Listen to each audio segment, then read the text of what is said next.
conservatives are reacting to when they see what the Marxists are trying to build is that, you're trying to grab everything for your group, whereas a traditional conservative society says no, the just balance of honors among the different groups, that's what makes people feel good. That's what makes people loyal to the system.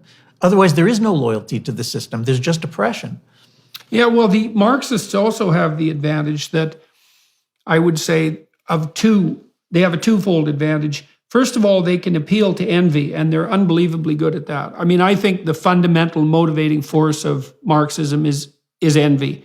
Now, it'd be a close race between that and desire for untrammeled power, but we could certainly start with envy. And it's very easy for people to be envious of anyone who has more of anything than they do.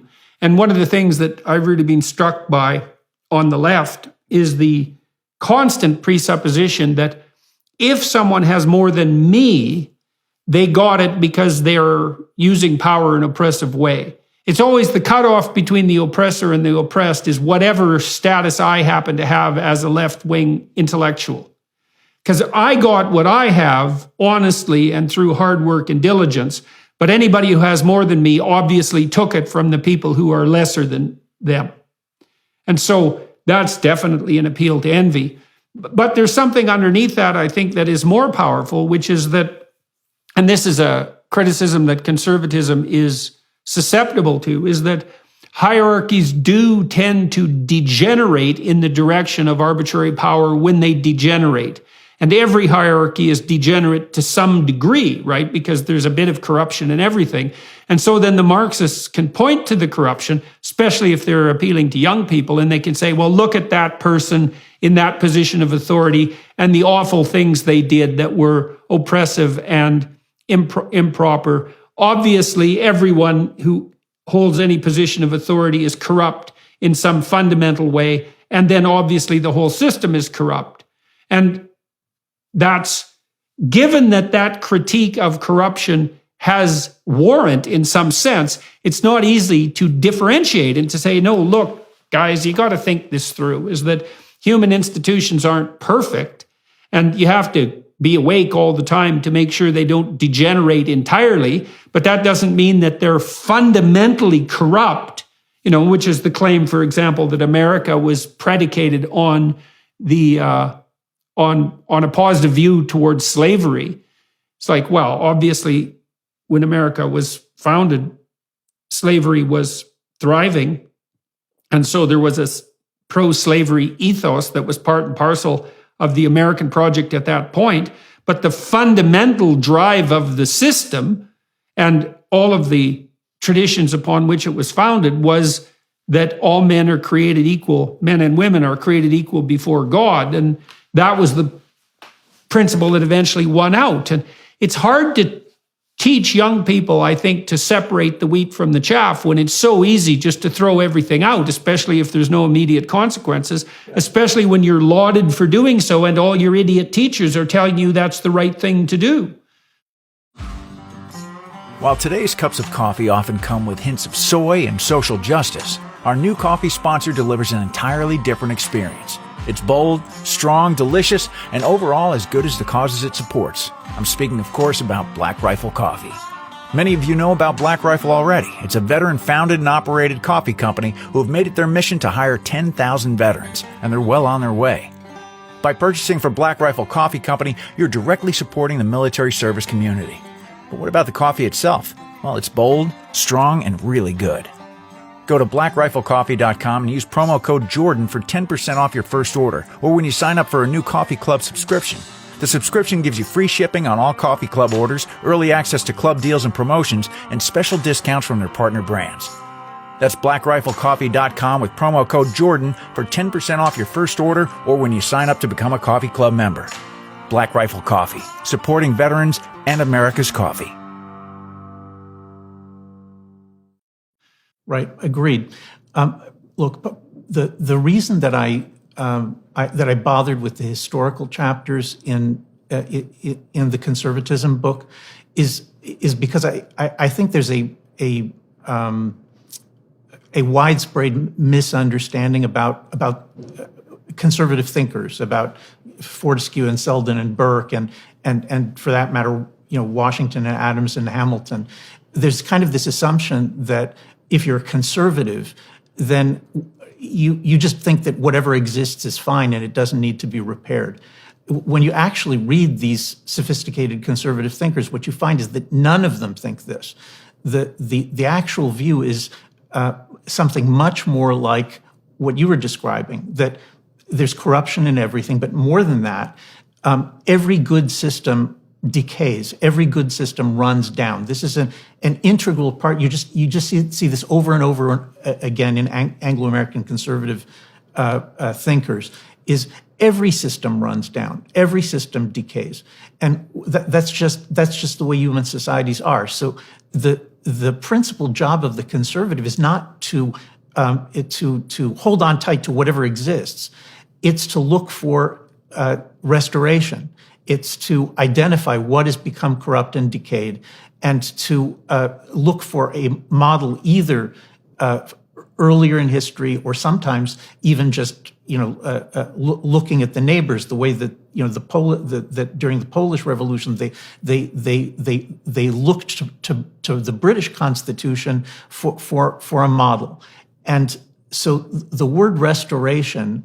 It's a lot like the word repentance.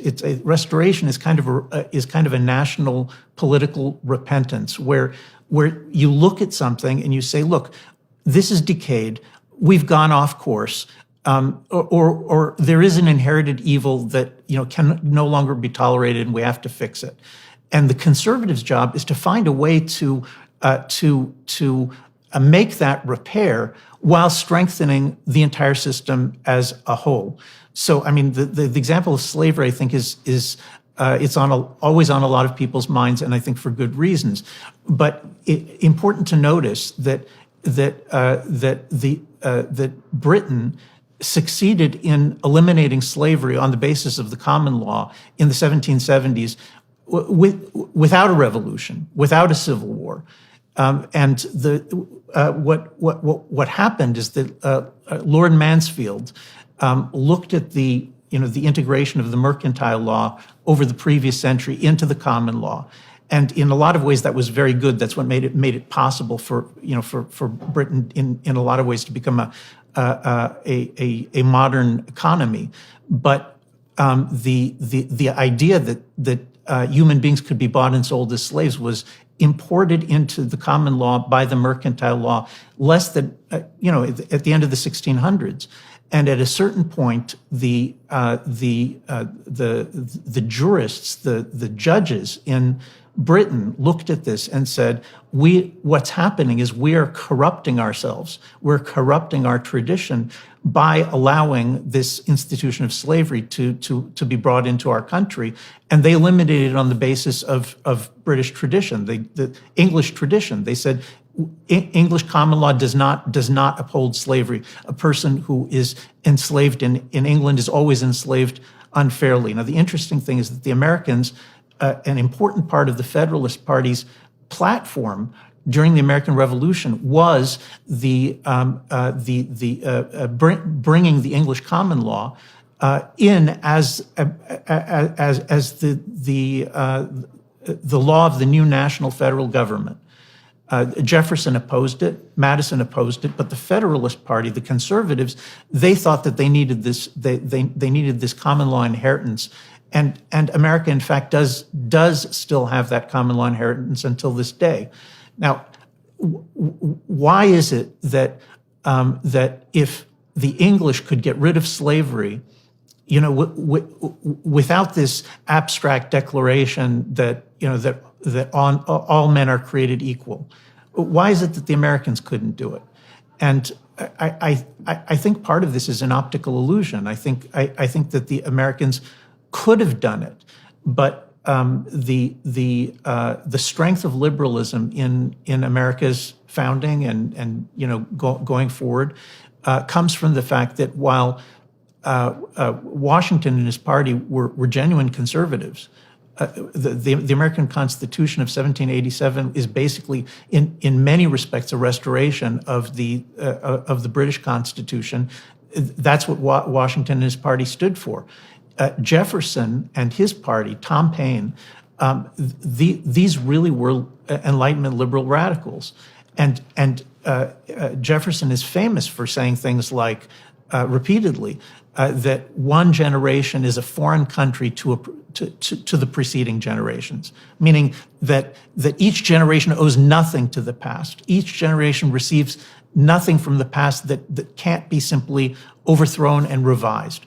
And I think this brings us to the heart of what we're facing today. Because I just read a very interesting scientific paper that's oddly relevant to this. It's really revolutionary. I think it was published in Nature. And it showed, there's this idea that's common currency among evolutionary biologists that mutations are entirely random. And this turns out not to exactly be true. And so there's a hierarchy of genetic stability. And the older the genes are that code for the properties of a given organism, the more likely those genes are to be restored to their original condition if a mutation does occur by DNA repair mechanisms.